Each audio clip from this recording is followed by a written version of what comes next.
नमस्कार दोस्तों, हम लोग पॉलिटी की बुक का अध्ययन कर रहे हैं। मैं सौरभ आप सबके बीच एक बार फिर से आया हूँ स्वतंत्रता अधिनियम द्वारा हुए परिवर्तनों को लेकर के। तो संविधान सभा से खुद को अलग करने वाली देसी रियासतों के प्रतिनिधि धीरे धीरे इसमें शामिल होने लगे। जो हम लोगों ने पढ़ा था कि पिछले 93 देसी रियासतें थे जिनको कहा गया था कि संविधान सभा में ये शामिल होंगे, बट उन्होंने कुछ तो अपने मन से शामिल हुए लेकिन कुछ नहीं शामिल हो रहे थे। तो वो सब भी क्या हुए, धीरे धीरे इसमें शामिल होने लगे। 28 अप्रैल 1947 को 6 राज्यों के प्रतिनिधि सभा के सदस्य बन चुके थे। 3 जून 1947 को भारत के बंटवारे के लिए पेश की गई माउंटबेटन योजना को स्वीकार करने के बाद अन्य देसी रियासतों के ज़्यादातर प्रतिनिधियों ने अपनी सीट ग्रहण कर ली। भारतीय हिस्से की मुस्लिम लीग के सदस्य भी सभा में शामिल हो गए। मतलब क्या हुआ कि माउंटबेटन योजना जब आई तो देसी रियासतों के जो ज़्यादातर प्रतिनिधि थे वो भी इसमें शामिल होने लगे संविधान, और मुस्लिम लीग के भी। भारतीय स्वतंत्रता अधिनियम 1947 की सभा में स्थित निम्न 3 परिवर्तन किए गए। आइए हम उनके परिवर्तनों का अध्ययन करते हैं। सबसे पहली बात क्या है कि सभा को पूरी तरह संप्रभु निकाय बनाया गया, जो स्वेच्छा से कोई भी संविधान बना सकती है।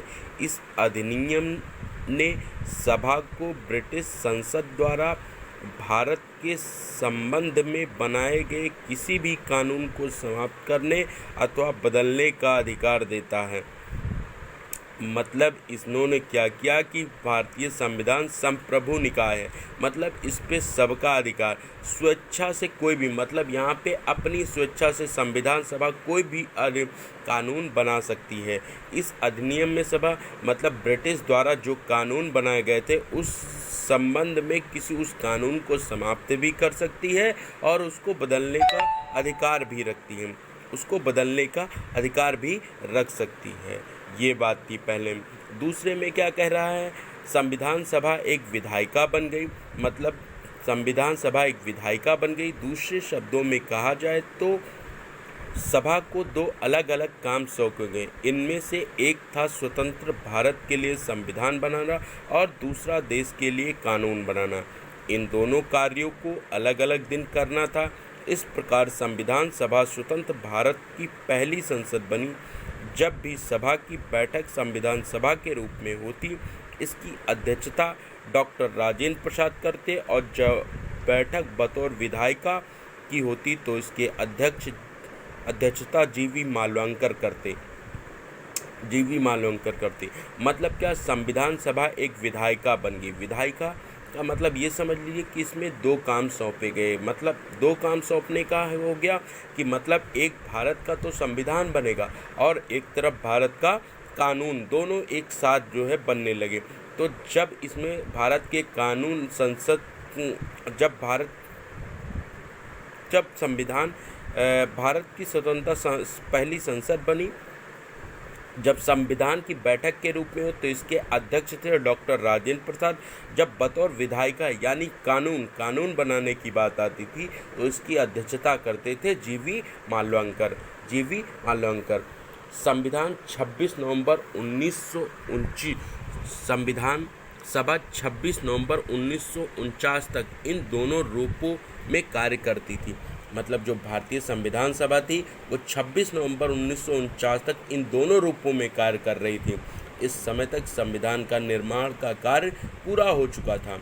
अगली बात, मुस्लिम लीग के सदस्य पाकिस्तान में शामिल हो चुके, भारतीय संविधान सभा से अलग हो गए। मतलब मुस्लिम लीग के जो सदस्य इसमें शामिल हुए थे वो फिर अलग होकर के किसमें, पाकिस्तान की संविधान सभा में चले गए, भारतीय संविधान सभा से अलग हो गए।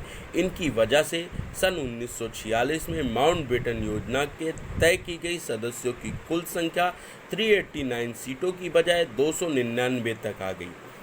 भारतीय प्रांतों की संख्या 296 से 229 होगी। देशों रियासतों की संख्या 93 से 70 कर दी गई। 31 दिसंबर 1947 को राज्यवर सदस्यता तालिका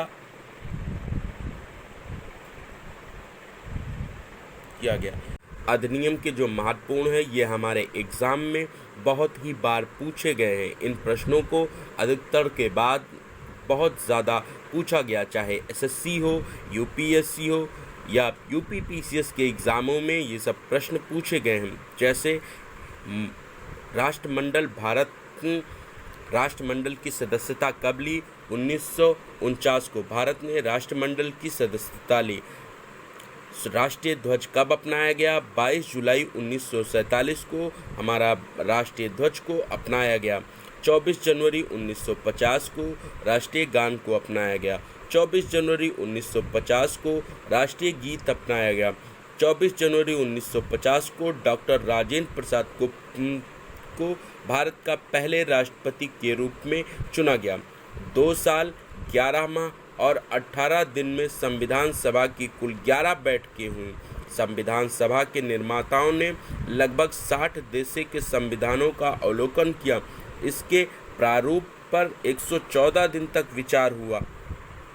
संविधान सभा का निर्माण कुल 64 लाख रुपए खर्च हुआ आया। 24 जनवरी 1950 को संविधान सभा की अंतिम बैठक हुई।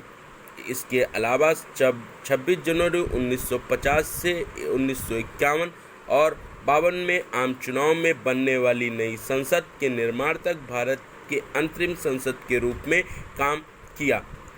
भारत के अंतरिम मतलब इसमें जो की पॉइंट का क्वेश्चन है क्या है कि संविधान सभा में कुल कितना निर्माण होने में कितना समय लगा? तो 2 साल 11 माह 18 दिन।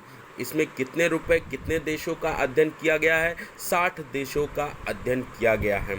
और इसके प्रारूप में कितने दिनों का विचार तक हुआ? 114 दिनों और इसमें 64 लाख रुपए खर्च हुए। संविधान के निर्माण में 64 लाख रुपए खर्च हुए हैं। संविधान सभा की अंतिम बैठक 24 जनवरी 1950 को हुई है। धन्यवाद दोस्तों। उसके बाद कल हम लोग संविधान सभा की समितियों का अध्ययन करेंगे। नमस्कार।